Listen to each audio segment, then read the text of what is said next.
those monsters! Please! Get us out of here! They're killing us! Bloodletting, I think. These cave vermin poke and prod us whenever Arilus needs something to offer his saviors.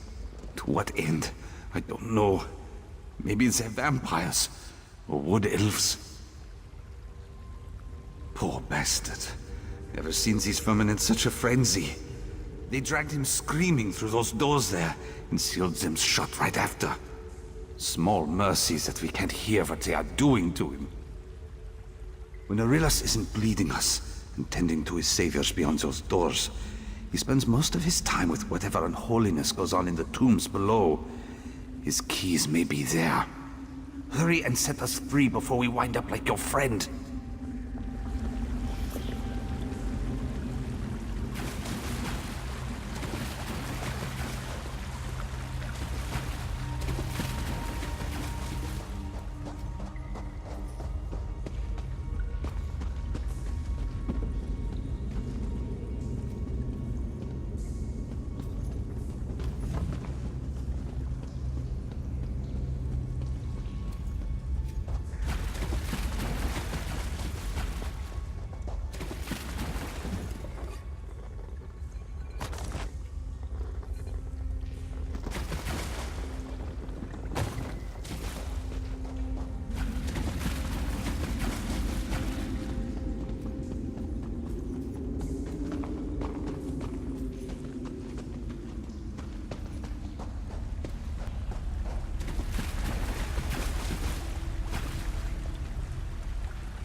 Venerations to you.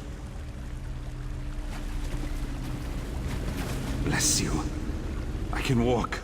We aren't free yet. We have to get out of here before those cave vermin come scurrying after us. Your friend's dead. If these saviors really are vampires, what chance do we have against them? I suppose if there's any chance, we have to try. Nobody deserves a death like this. I just hope you're right, or we'll all find out.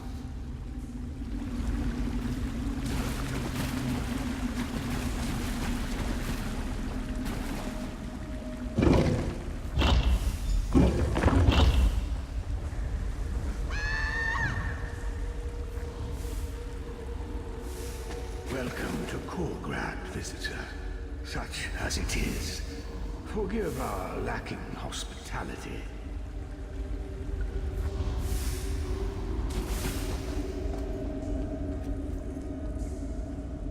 Come, speak. I have not had civil company in some time. You arrive upon a momentous reunion of our filial blood. The day we have so long waited for. Bestowing on him the Coldharbour legacy, he is taking the first step upon the long road to restoring this house.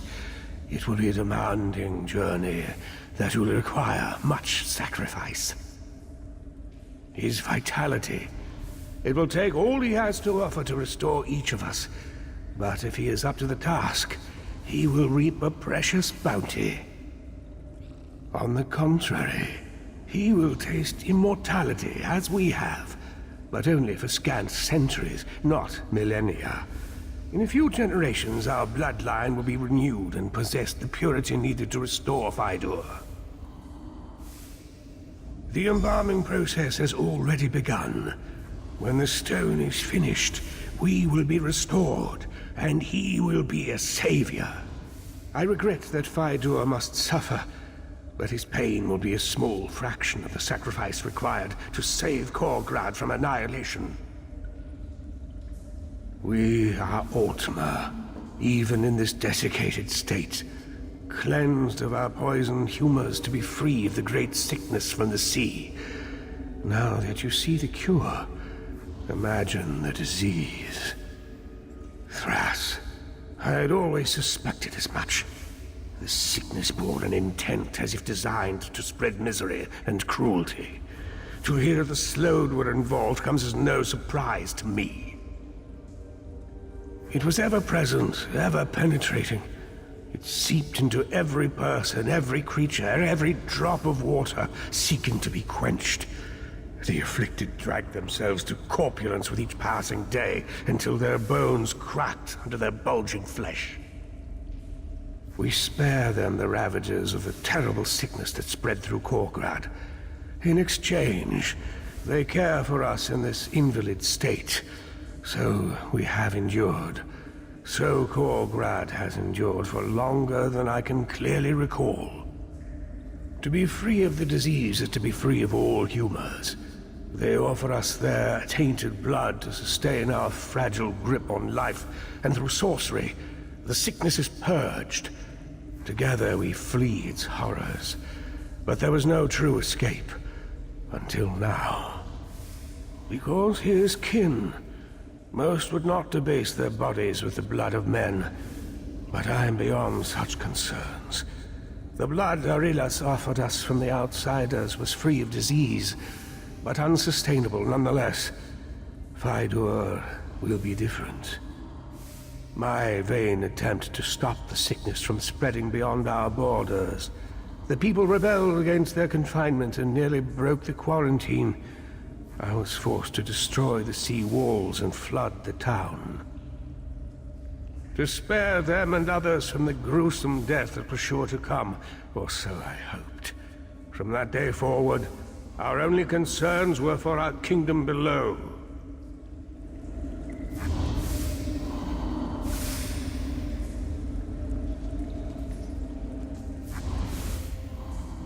For what reason do you barge into our home, as if you have the right to trespass our lands as you please? You may believe our condition diminishes our station, but we are the rightful rulers of Korgrad. You will offer deference as such. The other trespassers, they intrude as you do without our sanction. Arillas ends their vagrancy and sees that they are put to use. There may be a place for them in Korgrad when their restitution and reform are concluded.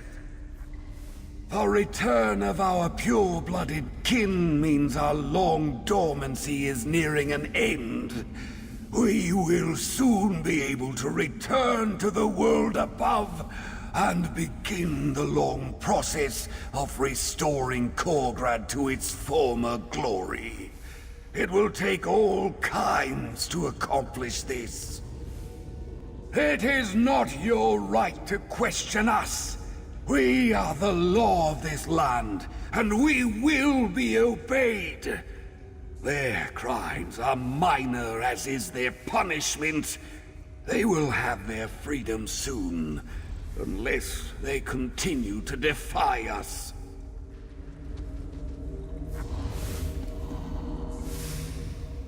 Soon this misery will finally be at an end. I thought this day would never come. I thought I would go mad. Too long. There is little to occupy the time. The monotony. If not for Father's elixirs to quiet the mind, I think we would be no better than Arillas and his stock. Worse, no doubt. Will I even recognize the world above? I hope not. I have spent I don't know how long in absolute stagnation. I would welcome a walk through Oblivion over this banal familiarity. Don't tell me what's to come. I want to see it for myself.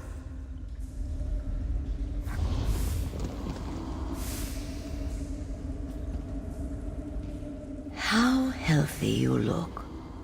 I barely remember the feeling of anything, really, aside from the slight ebb and flow of sluggish blood in and out of brittle veins. It was the only way.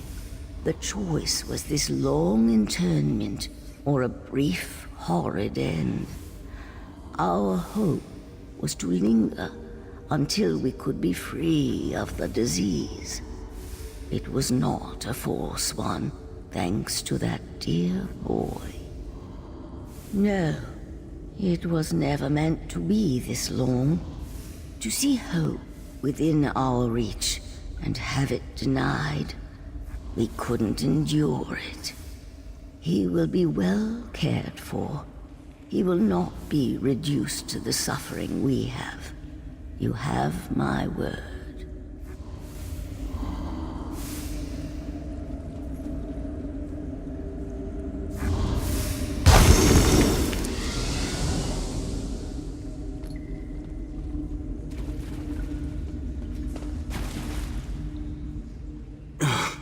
Gods, that was... I could feel my skin tightening as the stone drew the moisture out of me like a wineskin. I don't suppose you have water. My tongue is a whetstone. Right. I suppose I can keep up. I'll just lick the damp off the walls if I get woozy.